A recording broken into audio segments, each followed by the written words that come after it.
The battle for video game preservation continues, and unfortunately, I don't have good news for you today. So we have seen movements like Stop Killing Games, which came from the crew getting shut down and removed from players' libraries. And this is essentially a petition to have government entities look at the situation and make it so that something like this just can't happen, where there has to be some way that customers can still maintain access to the titles that they've purchased because the crew didn't, give money back, that you straight up remove the game's existence and said, hey, sorry you paid for this, but it's just no longer available. Just situations like that are bullshit, combined with, how many digital games we have seen fade away into obscurity and into the ether forever because digital storefronts shut down from old generation consoles and the like. And so we have this other research from the Video Game History Foundation that noted and highlighted and reported that 87% of video games are missing. This is a research from July of 2023.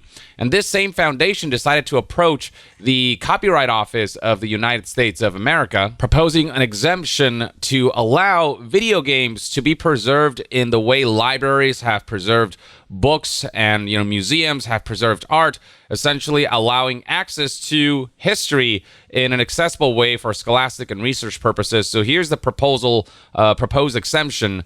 Video games in the form of computer programs embodied in physical or downloaded formats that have been lawfully acquired as complete games that do not require access to an external computer server for gameplay and that are no longer reasonably available in the commercial marketplace. Basically, if a game is just not purchasable through any reasonable means other than, having to go on eBay and pay exorbitant prices, if it's just not available through official channels and you have to really go out of your way to acquire a game, then that is out of the market completely. And for such games, solely for the purpose of preservation of the game in a playable form by an eligible library, archives, or museum, where such activities are carried out without any purpose of direct or indirect commercial advantage. Games that are out of the market, the companies are not making any money from it, so why not make it available for sort of research purposes, public consumption through methods like libraries, museums, archives, you name it, with emulation being the main way to preserve these games, since a lot of these games are out of print and cannot be found. Basically, have digital versions of these games be able to be run through emulation for the purposes of research, for studies, for scholastic purposes, and the like. Any electronic distribution, display, or performance made outside of the physical premises of an eligible library, archives, or museum of works preserved under this paragraph may be made only for a limited time and after the eligible institution acts to ensure that users seeking off-premises access to works are doing so primarily for the purposes of private study, scholarship, teaching, or research by one, specifically determining that the user's interest is private study, scholarship, teaching, or research. Two, instituting access restrictions appropriate to the nature of the use and the material.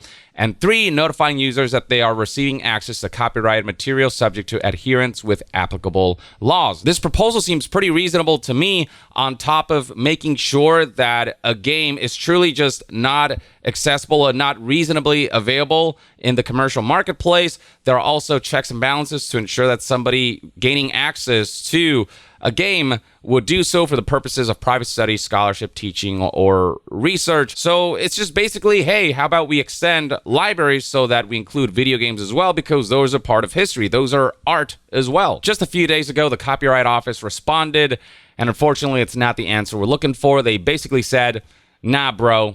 The lobbyists and the Entertainment Software Association and all of the game publishers have a point. Now, before I delve deeper into this, what's just as important as preserving history is preserving your private information and making sure that nefarious entities don't gain access to that. Which brings us to the sponsor of today's video, DeleteMe, a subscription service dedicated to keeping your personal information safe and private. Data brokers are constantly out there trying to profit off of selling your personal data to nefarious actors, so it is more important than ever to be proactive about your digital footprint, and that's where DeleteMe comes in. With this service, in one fell swoop, you can delete your personal information from search results and hundreds of data broker websites websites. Everything from your name, age, past and present addresses, photos, email, phone numbers, relatives, social media, occupation, marital status, property value, you name it. Information that could be used in shady ways. I didn't realize just how public my data was until I saw my first report from DeleteMe detailing just how many data broker websites had my personal information. As someone like me who is a public figure and at higher risk of being the target of potential harassment, doxing, scams, identity theft, stalking, you name it, that's a pretty major concern. So DeleteMe coming in to do a big sweep came as a big relief. I also have the security of knowing that DeleteMe is constantly active, monitoring sites and removing data as needed, and providing privacy reports every 3 months to keep me in the know about all that stuff. You can even make your own custom requests to have your information removed from specific sources by DeleteMe's experts.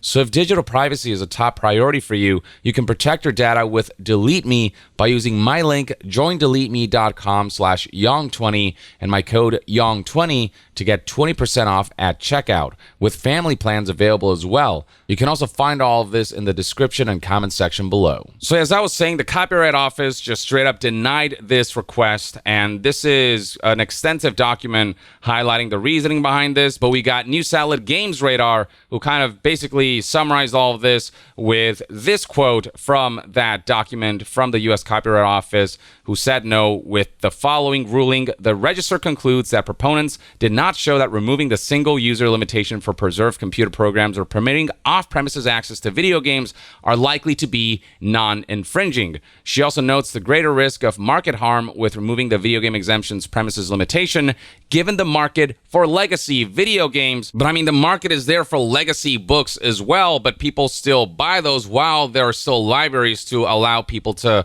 rent those out or to access them and to have those aspects preserved. Legacy video games can still be released in new forms, whether it's, remasters or whether it's just a re-release on a new platform, which is convenient for people who really heavily use that particular platform. Or, if you have a console like Switch, which makes the experience portable, people will still be incentivized to buy those legacy games on those consoles, and you can still preserve the original versions of those games. If you want access to the original N64 Ocarina of Time, you still have the 3DS version out there, the Ocarina of Time 3D, and if that game re-releases on the Switch, then you can play it on the Switch, and there's still a market there because of the convenience of having that on that platform, while still allowing us to revisit history and see what the very original version of that game was like. When it comes to movies, we have seen re-releases of old movies in Blu-ray form and 4K and whatnot, so you can still do things with legacy content that still makes it a product that people will desire. Usually when you re-release a legacy video game, it tends to come with additional features, additional enhancements, some quality of life elements infused into it, enhanced graphics, upscaled resolution, you name it, and you can also add extra bits of content, maybe, never before seen digital art that you can put in there after you beat the game, stuff like that, that makes these re-releases still very much something you can put out in the market and make money off of, while still allowing people to see the history of that particular game through a library that maybe allows you to gain access to the OG version of that game. It's the same way that books work. It's the same way that, movies and rental for those movies and libraries work. Industry lobby groups and the ESA argue that there would be a significant risk that preserved video games would be used for recreational purposes instead of, scholastic purposes for research and the like, that people will take advantage of that to just play games instead of learn about them. But when you play a game, you are automatically learning about the game, you know what I mean? Just because the playing of video games is fun doesn't mean it isn't educational within itself. Just when you're reading a book, you can have fun with that while it's still being either for research purposes or just to learn about something, or just to delve into the world of a mind who came up with this fictional universe, you name it. And not to mention that, when it comes to books and movies and rentals for that, as Games Radar points out here, libraries already lend out digital versions of more traditional media like books and movies to everyday people for what can only be described as recreational purposes. You don't actually have to go buy a copy of the Harry Potter series to read it. You can go to your local library and rent out the books. Doesn't mean that the market for the Harry Potter books isn't there, but that's just more convenient for certain folks. People who rent those books from libraries do so in part for recreational purposes because they like to partake and to engage with the fictional worlds written in those books.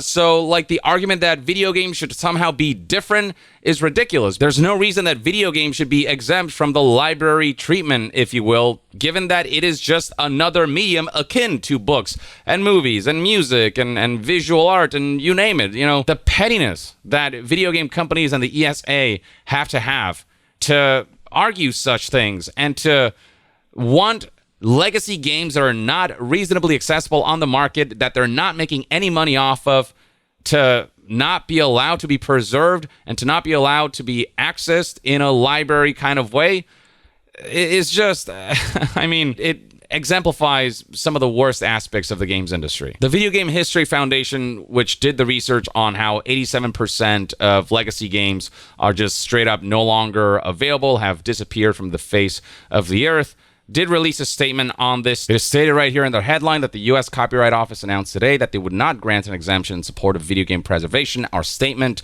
for the past 3 years, the Video Game History Foundation has been supporting the Software Preservation Network on a petition to allow libraries and archives to remotely share digital access to out-of-print games in their collections, specifically out-of-print games. Under the current anti-circumvention rules in Section 1201 of the DMCA, libraries and archives are unable to break copy protection on games in order to make them remotely accessible to researchers. While we're disappointed by the Copyright Office's decision, we have no regrets about going through this process. Over the last 3 years, working on the petition has helped us generate important research, notably our survey of the video game reissue market in the United States report, which proved that around 87% of video games released in the United States before 2010 remain out of print. Our combined efforts with SPN have raised significant public awareness of these issues and have already made an impact throughout the games industry and preservation communities. Indeed, what the Video Game History Foundation has done, despite not having succeeded in this particular endeavor, ultimately has still been very valuable, has raised a lot of awareness on this issue.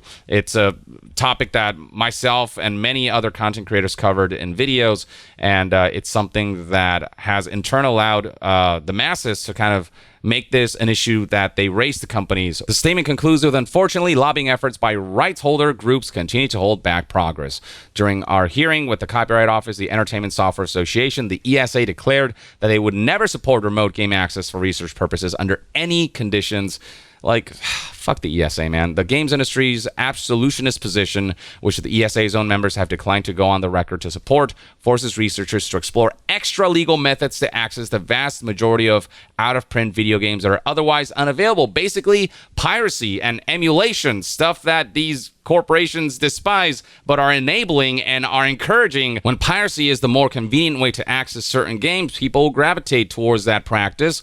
Again, as Gabe Newell has mentioned before, piracy is a service problem. You put out a service that's better than piracy, piracy will drop because it's just more convenient to support the official way of doing things because it's just better implemented, it's easier, and it's got better features, and it's just more easily accessible.